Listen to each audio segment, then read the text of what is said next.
దీపాలు వెలిగించిన తర్వాత పాలు, నీరు, పసుపు వంటి పదార్థాలు ఎట్టి పరిస్థితుల్లో బయటకు ఇవ్వరాదు.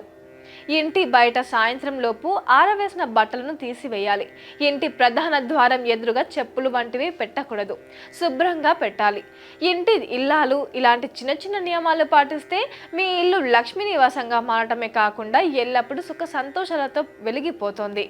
ఉదయాన్నే నిద్ర లేచాక అందరూ చేయాల్సిన పనులు: ఉదయం నిద్ర లేవగానే మన భారాన్ని మోస్తున్న భూదేవికి నమస్కారం చేయాలి. మన ఇంటి ఆవరణలో ఉండే తులసి మొక్కను లేదా గోమాతను మొదటిగా చూడటం చాలా మంచిది.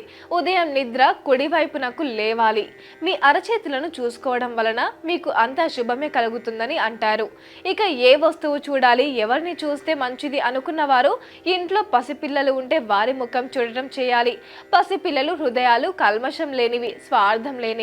కుటుంబానికి వండి పెట్టడం దేవుడికి వంట చేసి పెట్టినట్లు కాబట్టి వంటింట్లోకి వెళ్తే ముందు స్నానం చేసిన తర్వాతే వంట ప్రారంభించాలి.